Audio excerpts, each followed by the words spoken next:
Dimetro Blaze Zord is a strange, unexpected extension and likely conclusion to the Dino Fury Zord line, a year and a half after it started. Let's dive into the toy history. Well, over in Japan you would have got this thing as DX Kishi Ryu Dime Volcano during the Ryu Soldier line back in 2019. For Power Rangers Dino Fury, we thought we were done. I said as much during my last Zord review for it back in July 2022. But with Cosmic Fury not airing until the fall, it makes sense that Hasbro used these months to deploy a few additional releases. Will this be our final Zord yet again? Probably, most likely. I would love to be able to complete a Zord collection again, and they're so close they honestly would only need to do one more set, I think, to make it happen. But if this is the final release, they probably picked the right one to go out on. Dimetro, I think it was first spotted in Indonesia at the start of the year, where most people instantly called it out as fake because it was to date unannounced by Hasbro. However, the main line rarely gets as much fanfare on the pre-order stage, so random drops is actually much more likely and common. The Zord appeared in 5 episodes of Season 1 and 2 episodes of Season 2 of Dino Fury. It seems strange that here we are nearly 2 years on from its first show appearance, finally getting it as a toy release. Initially I thought this release was a bit weak, a bit of a dour note to end on. It's the same price as the Terra Free Zord, which had 3 transformations out of the box before you even added it to other Megazords. This one just has a basic toy exclusive transformation based on the made up parts Hasbro likes to throw in with these toys that don't quite meet the weight or piece threshold limit for this price band, I'm guessing.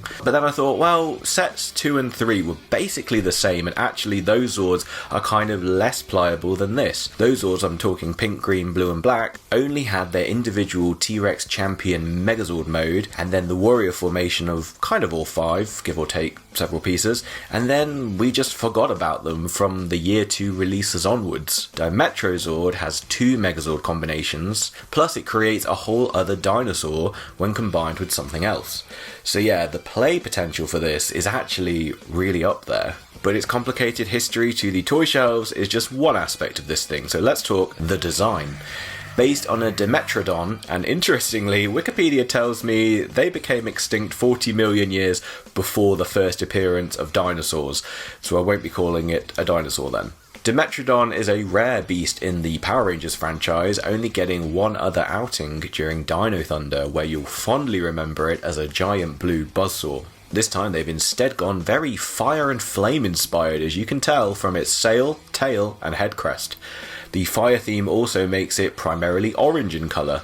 It's quite rare to have orange Zords in Power Rangers, so it definitely stands out amongst a line that so far really lent into shades of blue in comparison. It's the second longest after the Razor Zord, something that the box draws attention to, and like the other larger Zord releases, it has an opening mouth. The Zord itself is fairly okay, whatever, but combine it with the Razor Zord and you get a completely new Dinozord, the Spinosaurus.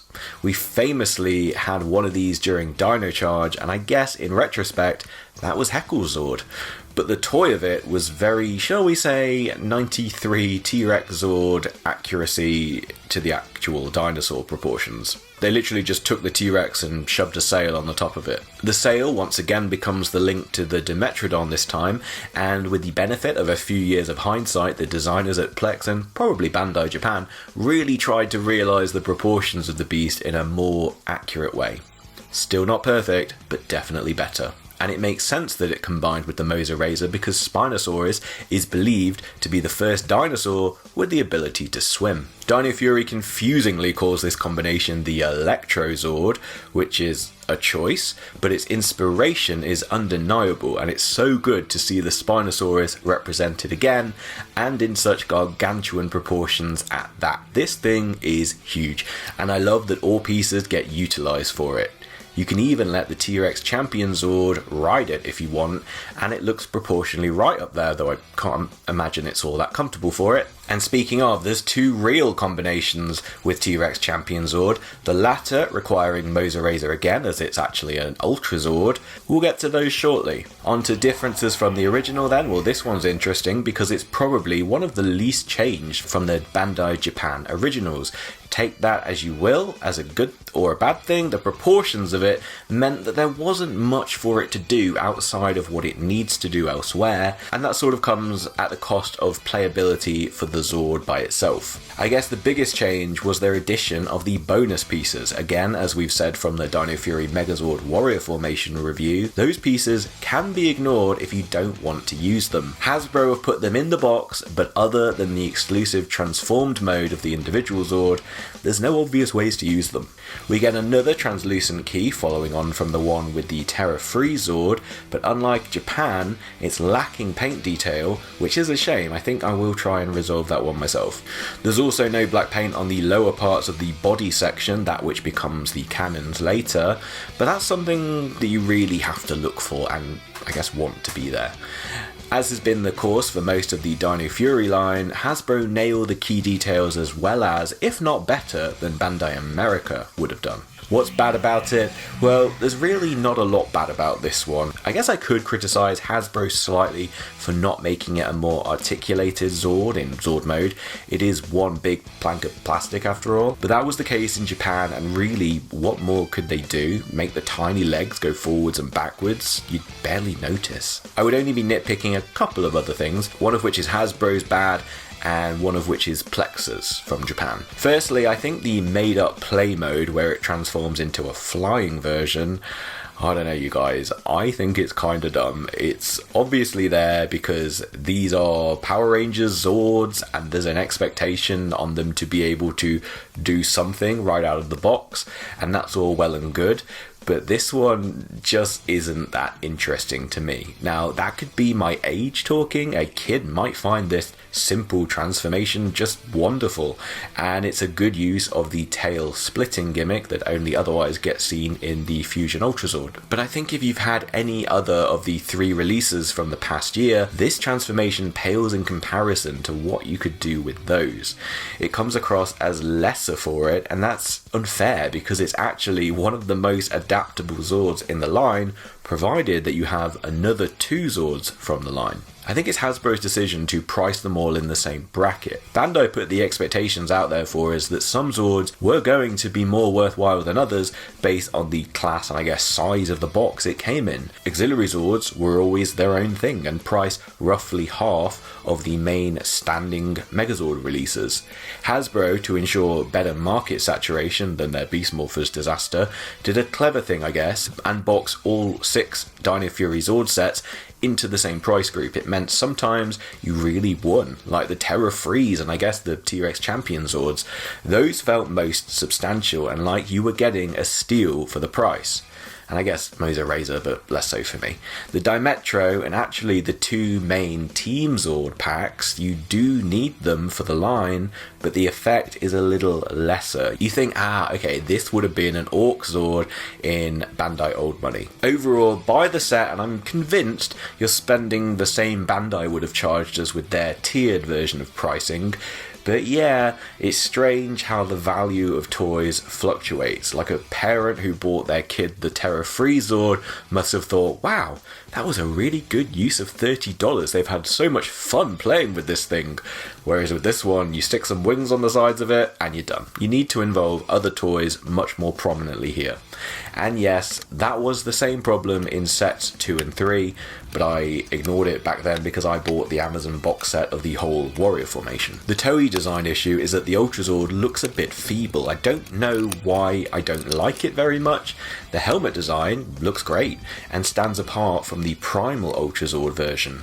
But yeah, it's just lacking something. Maybe the chest piece isn't prominent enough, and I don't enjoy that the sail doesn't serve a purpose in this combined mode. That's one of the better, more unique features find a way to use it. Also, the method for the helmet transformation movement means the ball-jointed head key gets restricted by default. You can unclip them and kind of grab some of that articulation back, but then you've got these like bike handlebars just sticking out up there. I think it's interesting that they did this back on a hinge after taking it off for the Primal Ultrazord helmet version and making that a separate piece. I guess that friction method though wasn't ideal for here, and maybe there was no better way of keeping it attached for all the various places that it needs to be seen. The other things that's sort of wrong with this combination are the fault of the other releases. The looseness developing in the T-Rex Champion Zord's thigh and elbows means it can be a bit of a thankless battle to put this thing in a cool pose. Part of me wants to say I'm a little disappointed in this Ultrazord combo for being 2/3 similar to the last Ultrazord combo, but I know that's kind of par for the course in Power Rangers, and I'm about to praise the Hurricane Megazord when that is 2/3 similar to the Thunderstorm Megazord as well. So I'll move swiftly on to what's good about it. The main draw for this release is that we got it at all, that Hasbro are continuing to mine the well of Dino Fury for a third year, and they're right to. This is an inventive line that I've never got bored of. Dinosaurs are a solid perennial theme, good with the target audience and consistent with the franchise as a whole. I can't believe they've managed to eke it out all the way from the 28th season up to the 30th anniversary, but not that different to Ranger Keys spilling over into Dino Charge or Poisandra getting released during Ninja Steel. The things that work find their way out eventually, and I'm so glad that we got this one. It brings our Dino Fury Zord count up to 8 of 10-ish. Respectable. Having a brand new Zord plus 3 new ways to play with your existing ones, albeit only 2 of them, feels great to be honest. Hasbro have definitely pulled some surprises with their Zord releases in the past few years, starting with the conspicuous absence of the Beast X Lion Zord, but this surprise, an unexpected 3rd year extension of Dino Fury, is a much more welcome one. I don't feel like this Zord is much of a compromise on the Bandai Japan version, and the fact that you get to make the T-Rex blazing Megazord and have all that extra posability still makes this quite honestly the best way to have that Megazord in your collection. Oh, and the parts are quite adaptable if you wanted to create a custom sort of ice and fire terror freeze combo, and though the cannons can go on the wings, they go straight up, so you do need to remove the wings to get the cannons to look like they could actually be fired. The upturned shoulders angle them weirdly, in which the T-Rex Champion Zord doesn't do though. Oh, and you do still need to borrow the 2 black drill pieces from the T-Rex Champion Zord to make this happen. But yeah, ice and fire, there's a fun made up combo. And that's been the fun of this Zord Link system, hasn't it? Is having options. A shame that the Moser Razor has no shoulder ports and the hands are too bulky to fit the weapons in, but 2 out of 3 ain't bad. While I'm a bit whatever about the Fusion Ultrazord, you know that I'm absolutely in love with the Electro Zord. It takes 2 so-so Zords and turns them into something greater than the sum of their parts, and that is Power Rangers at its best. Plus, we finally get to use that lifting headpiece on the Moser Razor Zord that just annoyingly taunted us last year. Ultimately, I think the problem with Dimetro Zord has been the same as the overall problems of Dino Fury Zords as a whole. That being, they're, like Beast Morphers, much more parts former than transformer. I dread to think in years' time how much of these combinations I will remember how to assemble accurately. I can already see myself revisiting these very videos for a reminder of how to put them together, because the logic of it isn't something you can always obviously work out in ways that you could with other Megazords with some time and patience. You need to know where things are meant to go, because there's dozens of places that they could go. I guess that just like the Lego ports this is obviously based on, you need an instruction book to tell you which way the bricks are supposed to go together.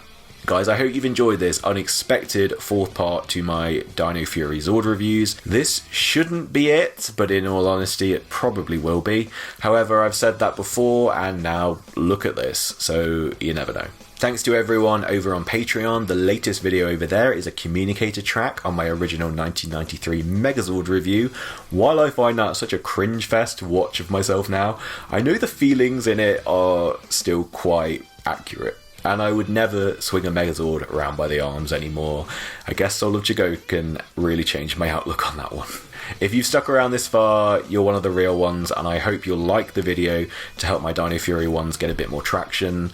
Ultimately though, thank you for watching. See you later.